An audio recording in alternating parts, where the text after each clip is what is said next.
Welcome to Nonprofit Nerd Impact Unleashed, where conversations are designed for nonprofit leaders by nonprofit leaders to inspire, educate, and motivate. Get ready to dive into the world of nonprofits where the nerdy passion and unstoppable dedication of those making a real impact is celebrated. Together with your host, Jarrett Ransom, the inspiring stories, tactical insights, and game-changing strategies of nonprofit leaders will be explored. Join us for real talk with real people. Jarrett and her guests unravel the mysteries of successful fundraising, uncover the secrets of effective advocacy, and nerd out over innovative approaches to solving social challenges. Nonprofit Nerd Impact Unleashed is your go-to podcast for no-nonsense discussions with real-life superheroes of the nonprofit sector. Get ready to unleash your inner nerdiness and discover or rediscover how to change the world together. Now let's dive in and embrace the power of our nerdy side. Welcome back to Nonprofit Nerd Impact Unleashed. And today's conversation is one every nonprofit leader needs, especially as we head into 2026. I'm joined by Dr. Jen Fry, a former college volleyball coach who transitioned into the nonprofit sector as a conflict navigation consultant and speaker. Jen now works with board, staff, and supervisors, teaching them how to handle difficult conversations effectively without damaging relationships or morale. And it may sound a little odd to call a conversation about conflict refreshing, but it truly was. Dr. Jen emphasizes the importance of addressing conflict directly and constructively, reminding us that avoiding tough conversations often leads to resentment, miscommunication, as well as poor performance. She shares practical, real-world strategies nonprofit leaders can actually use, like taking issues offline when needed, using appropriate humor to de-escalate tension, and building trust through clear, intentional communication. So feeling equipped to navigate difficult conversation feels good. And this episode is a powerful resource for leaders who want to foster a conflict-ready culture rooted in trust, clarity, and accountability. And a huge thank you to Fundraising Academy at National University and Bloomerang for sponsoring this season. Let's dive in with Jen. All right. Well, I am thrilled to have you here, Dr. Jen Fry. Thrilled that you reached out and said, hey, I want to be part of this conversation. So welcome, welcome, welcome. I am really glad that you're here today. I appreciate you, friend, for having me here. So thank you. Of course. So let's start us off. Tell us a little bit about yourself and the role or roles, plural, right, that you play in the nonprofit sector. Yeah, so I come in a very different role from how I started to where I am now. So I actually come from college sports. I was a college volleyball coach for about 15 years. I coached all over the US. I coached at Washington State. I coached at Illinois. We played for a national championship. Unfortunately, we lost. So I always tell people right off the gate, I hate UCLA. They beat us. So if anyone on this call is listening and you went to UCLA, I do not like you. I'm just going to say that. You can't beat Blanket me statement. in a blanket statement. You can't beat me in a championship and then want me to be friends. And the funny part is in 2000 and I think 19, one of the senior associates from UCLA contacted me about speaking to their coaches and staff, and I said, Kenny, like y'all beat us and I don't like you. And he was like, yeah, that's the whole purpose. We know that. And I said, Kenny, if I see that national championship trophy, I will throw it into the ocean. Do not do that when I'm speaking. Do not do that. So I was a coach for years. And one of the things that has always sat with me is how whenever speakers come in, they don't leave skills. Like people like come in, motivate, rah, rah, but they don't say, what skills do you need to keep moving on as when I leave? And so I decided to leave coaching because I saw that coaches, athletes, students did not have actual tangible skills navigating through really hard things. They got the X's and O's, but not like here's how you navigate hard conversations. Here's how you work with someone you do not like and still go towards a common goal. And so I decided to do that. In that process, a friend of mine said, you have two masters, you can't get a third, you have to get a PhD. And let me preface, my mom did graduate high school. She was a librarian. I kind of tumbled myself into junior college and college and two other masters. And so I never had this idea of what a PhD was. And I was at the time, I think 36 when I was starting the conversations. And so I just say this to say anyone who's looking at like, should I go back and get the PhD? I started officially when I was 39 because someone said, you're going to be like 42 or 43 with or without a PhD. Why not have a PhD? And I was like, you are so correct. And so that's what really made me say, let me just start this degree. And so I got my PhD in sports geography. I'm probably one of the only people who have that in the world, not the country, in the world. And as a speaker, I started with race and sport, and then I realized that we can't have hard conversations without giving people a foundation of conflict because conflict affects every aspect of who we are. This recording right now is coming out right after the holidays. The holidays are love and conflict who sit simultaneously together. And so I said, what does it look like to help people gain the skills in navigating the really hard moments of life in all aspects? And so my connection to the nonprofit world is I'm brought in for board of directors, staff, supervisors, whatever it is, when they're having a really hard time learning about how to navigate conflict and then navigating through it. And I want to make the distinction, and that's really two things. Learning the skills to navigate it and navigating are two separate things that people tend to conjoin, and you have one that will help the other. Yeah, that is a really good statement. I appreciate that. And you're so right. Holidays, right? Like talk about opposite ends of the spectrum. Well, so Yep. I'm sure all of our listeners have the same question. So I'm just going to ask it for them. But I'm wondering if addressing conflict head on, right? Like just grab it by the horns is the best approach. Like, is that a good strategy to help build resilient teams if that's what we're looking for? Or what is it that you recommend leaders focus on when it comes to that conflict?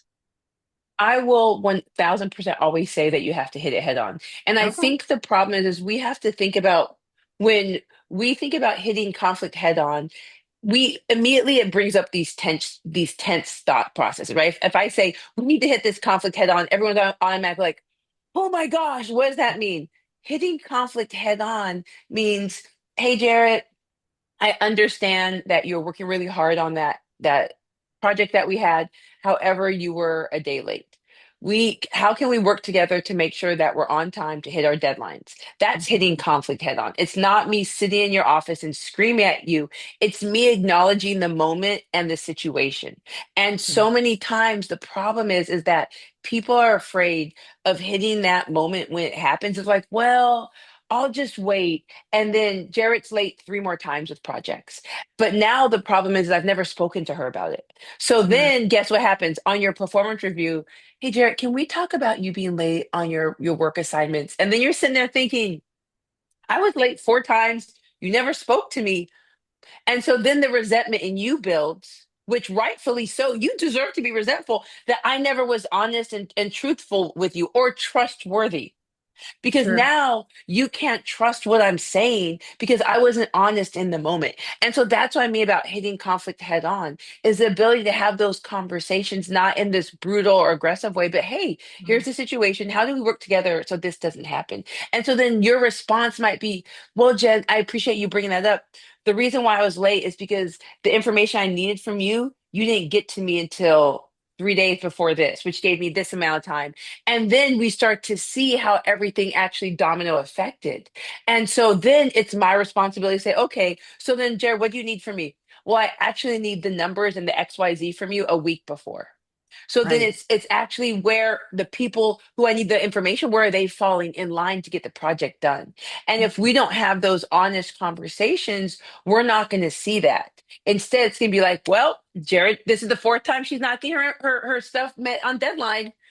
We need to think about if she's right for this position. When in Right. reality, it's not a Jarrett thing, it's a supervisor thing. And she hasn't been able to have that conversation because she's been scared. And so that's why it's about hitting those conflicts head on because we can create a more trustworthy environment. There's a quote I love and it says, conflict shows us the depth of our relationships.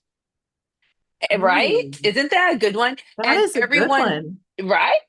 And everyone sits here and thinks like, if I'm kind in my relationships, it's deep. No, if I know that we can grapple, especially as supervisor to employee, the relationship's going to be deeper. If I know I can say, hey, Jarrett, you've been late to, and I just need that information to get you the stuff you need on your deadline. We can have that honest, trustworthy conversation without me walking on eggshells, not doing my job well. And so for me, we have to hit it head on because it gives us a depth and a trustworthiness that allows us, I feel like, to do our jobs better. I really appreciate that. And I think that's some great, like, practical approaches. And I'm curious if you have any others, tricks up your sleeve that we can share with the leaders listening, because I can, I, mm, how do I want to say this? I guarantee you, right, as we wrap up 2025, move into 2026, our country at large is in so much unrest, right? Yeah, Like, so much distress. I hear from my mom that, like, she doesn't like confrontation. And I think that conflict and confrontation are often, like, misrepresented in one another. So I'm really curious if there's additional practical approaches, right, that we can address conflict, which perhaps isn't confrontational. absolutely. So I think a few of the things that I like to tell people is number one, no conflict in Slack, text, or email. Mhm. Because when things start to go back and forth and you are frustrated, you put that lens on it. And so there's a great skit from Key and Peele, these two comedians who do sketch art. And you can look it up and like you can just look up Key and Peele and cell phone. And it's funny because they're two guys who are like planning to go hang out. And so one of them is like super calm and chill, and the other one is type A. And so the one who's like, hey, are we supposed to be hanging out? And the other guy is like, whatever you want, dude. And the guy's like, whatever you want. And they keep going back and forth. And the one guy's like, when I see you, it's on. And the one guy is texting like, yeah, when I see you, it's absolutely on. And so when they finally get to the bar, the one guy is sitting at the bar, and then the other guy who is angry is coming in with a bat. And the guy turns around who's at the bar who's like, hey, first round's on me, buddy. And the guy with the bat's like, yeah, absolutely. And the other guy said the bar was like, "Oh my God, you knew what I wanted for my Halloween costume, the bat." And it's this idea of you're putting your lens on it of Yeah. what you're feeling. And that's what happens with text messages, email, and Slack is that if you're upset about the situation, that's the lens you think they're speaking in. And it only elevates it. And so whenever you start to feel like it's spicy, that's when it's time to get on the phone, Zoom, in person. And especially in Slack, I tell people no conflict because people are watching. So Right. now Jerry and I are going back and forth, and there's 30 people who are watching this.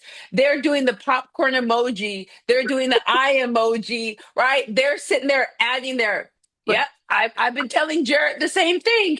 And so now it's getting worse in front of everyone. And mm, so when it starts to feel like it's getting fiery, take it offline. And that's like a number one thing is to take it offline because many times it's a miscommunication. Many right. times you're sitting there like, what? I can't believe they said this. And the other person's like, yep, okay. And then they're going back to work and they don't have a clue. And so my chief of staff and I are really good at if we're feeling something to jump on the phone. To be Yeah. like, hey, there was this video, I can't think of who it was, but she talks about how like you knit a sweater and that's the story you're telling yourself and you're knitting a arm and you're like I can't believe they said that and then you're knitting the body and so whenever something happens we'll be like yeah I just knitted a story. Did you need Yeah. this right now? It'll be like, oh no, girl, I'm fine. Okay. But we have the honesty to have the conversation about how we're Mhm. feeling versus reading it and taking it for our lens and then being frustrated, upset, whatever it is. And so I think that's one of them is if there's any conflict, take it off of text, email, whatever the medium is that you can't hear or see each other. The Yeah. next one is as a supervisor, start paying attention to the CC war And what happens is Jared and we're maybe grappling with something. And instead of us figuring it out, guess what we do? I CC Jared's boss on. She CCs my boss on. So now it's boss, boss, boss, boss, boss. And we're never going to figure it out. We're expecting our bosses to come in as a parent to say, okay, Jared, you're right. Jen, you're wrong. That's what we expect with the CC war. And so if you're a supervisor and you see that happen, I need you to think about, at what point do I need to be brought in? What is the point I need to be? Not that sometimes it's like, hey, Jared, I'm just CCing Jen on so she knows what's going on, right? But like as a power move. So really saying as a supervisor, where do I need to be brought in? And what are the expectations of me being brought in? And naming that so you're just not being used as a power move. I think the third thing that I would say is time and location. Time and location, time and location. Conflicts will never be figured out with 20 people around. It never will. And so, how do we move the conflict to where we can figure it out together versus having a bunch of people watching and listening to us? And so, those I think would be three things I would say. Such great approaches, great strategies, great tips. I know I learned a few things in there too. So thank you. The CC wars, I see that happening often. So I'm really curious then how we show up as leaders, how our approach, right, to conflict helps Mhm. to shape the culture of the organizations, right? And like what habits are we creating to embody hopefully a confident conflict ready, if that's a thing, culture. Yeah. Yeah, I think the thing is that um a one of like I don't think many people realize that the small things are what really create the snowball. Those are like really big things. And so one thing that might for some people seem like it's really small, but to me has actually been big in building trust is being truthful in your word when you say you don't care. And so here's what I mean. Say Jarrett is my chief of staff, and I've dealt with this. That's why I say that. And I'm like, hey Jarrett, I need you to create a postcard, and this is gonna be a postcard that we mail out for all, I don't know, congratulations. And Jared's like, okay, well, what do you want it to look like? I don't care. I don't care. You just do it.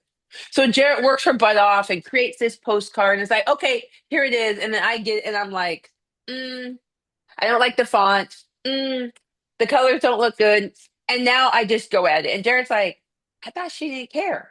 And so that's a big, so now guess what happens? So now if I'm like, hey, Jared, I need you to make another postcard, every step of the way, Jared is now, hey, what do you think about this? What do you think about that? And I'm starting to get pissed because she's annoying the hell out of me because now, why is Jared asking me so many questions? Why doesn't she just do her job? Does she not know I just want a postcard? And I don't realize that I'm the effect on Jarrett feeling uncomfortable and stressed out and having to ask me all these questions. And so a big thing is that just foundationally in trusting and people being able to trust your word is, what do you care about? What are the things? So I might be, for me, the thing that I care about is the font. These are the types of fonts I want to use. Or it might be the size or the colors or how we use the colors. Whatever it is, I need to know the few things I care about and mention those. And everything else I don't get to care about. And so that's what's happening with my chief of staff is literally, I did that and she was like, you said you didn't care. And I was like, touche, you're right. It looks good. You are Yeah. right. And I'm And laughing so, as you tell this story, Jen, because I can, like, I've seen this happen. right? I've seen it play out. Absolutely. So I think for all of our listeners, they can likely see or hear at least themselves in these stories. And I gotta be honest, Jen, like, I think I've played a role on both sides. Yes, absolutely we have. Absolutely. Because it's easy to. You don't realize the effect that you have on people when you do that. Because you're like, "Oh, I what does it bother me?" It's because you're breaking trust and they can't trust your word. And so Uh-huh. now when I say I don't care, I truly am like I don't care. Or Right. I need to pin it in the future of these are the things I care about. I remember when I worked at Duke, there was a one of my bosses. I knew that she cared about the type of lemonade and the iced tea that we served at our events. That was really important, to the point where when I would go to the store, I would literally FaceTime her and say, okay, they don't have it, but do you want this one? So I Sure. knew she cared, but anything else she did not care about. And that gave me a freedom to not have to stress about it, or Mhm. to know that in the future it'd be held over my head, right? Of like, how could you have picked this? And Yeah. so, while people might say these are small things, it shows as a leader that you're honest with your word, and you're trustworthy, and you can take the feedback if someone says, I thought you said you didn't care. That's And you're right. like, okay, so it's building blocks of that you can show that you are holding to your word, which I think is really important. And when we talk about conflict with leaders, it's you being able to say the hard thing early. That's also a key. Too many people are like, "Oh, I'm worried about Yeah. Jarrett being upset." So then what do? I wait, wait, wait. And now I pass the time where Jared might have been upset, but it wouldn't have been that bad. Now I've passed into it where Jared's going to be pissed because I've waited so long.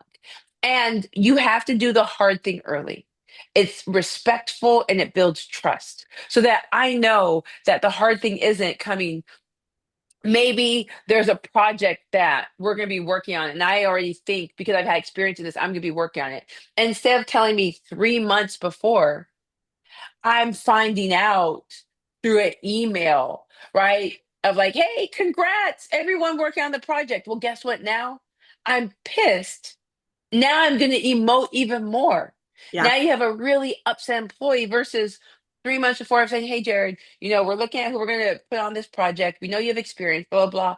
And I know you're going to be frustrated or upset, and I get it, but we went with these people because of these reasons. Hmm. And you're honest and you're trustworthy. And now Jared's going to be mad, and that's fine. And that thing is like, I get you're going to be upset, and we can have a conversation about that. But she's not going to be upset as finding out through email. She's not going to be as upset finding out That's when right. I thought I was going to be on that project. I haven't heard anything. Yeah. And then she sees it rolled out.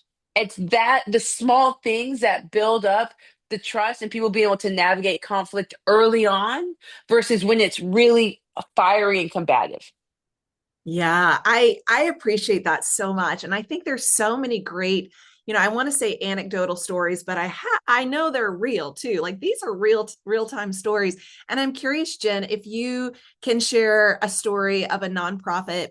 As our leaders are listening here, maybe they feel like they are in a high stakes conflict environment or particular situation.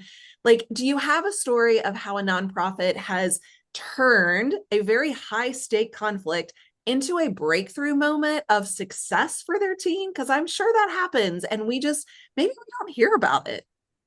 Yeah, I actually was working with a board of directors. And when you're working with a board of directors, they tend to only meet a few times a year. Yeah. And a lot of the conversations through email, you're not building the relationships face to face. And there was literally a nonprofit that I worked with that had a pretty volatile moment about kind of a journal or article that we'll say. And it was one that, again, a lot of the disagreement was through text message. Okay. And number one, and number two, some of the things that were the biggest problems, they did not actually talk about being a problem until it went to print. Ooh. So Yeah. now it's in print, and people are like, why didn't you say it when we sent you the documents? Why didn't you send that? And so it was a beautiful breakthrough moment because it was about acknowledging the emotions in the text, why they sent that, why it wasn't talked about beforehand. All the little steps that caused it to be so volatile were able to be talked about in a way of admitting fault, reconciliation. How do we move forward? How do we talk through this? And I think a big thing that when you have these high conflict times, it really is about understanding where you fall in it. What does reconciliation look like? What do you need to move on? And how do you have those conversations? Because I think sometimes when you have high conflict situations, people haven't thought about what they actually need to move on from it. They're just mad. And it's like, and then they carry that anger. How do we move on? What exactly do we need? And more importantly, how do we move on if we don't get the reconciliation that we need Right. or the apology we need? How do we still work with the people and navigate through it without having an intense amount of anger or resentment? And I think it was such a great experience and moment working with um, this board of directors because one of them even said, "I'm now realizing." I was trying not to parent my son like my dad parented me, and I'm parenting him even harder. And I'm realizing I'm pushing him away. And so when I talk about the work I do, I say, yes, I might be here to help you as a board of director, as a supervisor, as an employee, but I'm really here to help you as a human. As a Because if I person. can Yeah. help you, yep, if I can help you be a better friend, spouse, partner, parent, sibling, it's gonna Neighbor. all, Yeah. yep, it's all gonna trickle down to you being a Mhm. better employee, employer. But we have to help you with those pieces because they all fit that jigsaw, that was it, the jigsaw puzzle of who you are. Yeah. And we can't segment them out. And so if I can help you with that piece, it's gonna trickle down to the other pieces. Yeah, that is really beautiful. I love the explanation on that. And what a great success story. I'm sure so many of our listeners are going to want to know how to connect with you, Jen. So how can people learn more about you and the company that you work for, that you lead, and what is it, that we can do to connect with you? Yeah, I'd love to chat anyone. I do keynotes, workshops, facilitations, all that jazz. I have a book. It's called right there, ta-da! I Said No, How to Have a Backbone Boundaries Without Being a Jerk. You can find me on Gen Fry Talks in all mediums, LinkedIn, social media, email. My website is genfrytalks.com. So you can find me any way through Gen Fry Talks, and I'd love to connect with you. My book is out on Amazon, Barnes and Noble. Or if you go on my website, you can get one with my Herbie Hancock.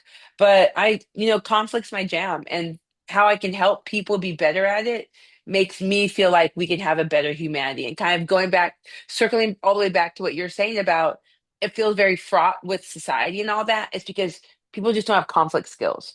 And how do we learn to have better conflict skills so we can treat each other better? I love it. I don't hear people say conflict's my jam, right? So to know that Yeah. this is your jam, so good, so good. Okay, any final takeaway that you have, like any final sage advice, suggestion, tip, anything that you want to leave our listeners with today? Yeah, I think I'll do two things. And so, like I said, we're just coming off the holidays, and holidays are so fraught. And Yeah. so, you can always be healed until you go home, right? You can have all the therapy, you can be having your Yep. sage and your meditation, and then you hit that front door and you revert all the way back. And so, there's a quote, and it says, the reason our family members know how to push our buttons is because they're the ones who sewed them on. And just keep that in mind of you can go home and be healed and then it unravels everything. And so just figure out what your boundaries are and be willing to impose them, even if it's really hard in the moment. Even Mm. if it's hard, the first no is usually the easiest. It's the no's afterwards that get harder and harder. So I think that's the first one. I think the second one, like I said, conflict shows you the depth of your relationship. If you are not having hard conversations because you're afraid it's going to break your relationship, and this is a work relationship, friend relationship, whatever it is, know that not having the conversation is actually going to break your relationship. Makes And it so hard. have the hard conversation. It's going to be ugly, messy, uncomfortable, but start doing it because that's what's going to save the relationship. Yeah. Jen, thank you. What a refreshing, weird to say that, but refreshing conversation about conflict. So Thank thank you. you. Yeah, you've shared so many great insights and knowledge. So again, just so grateful to have you on, and I wish you the best Yeah. 2026. Thank you. You too, friend.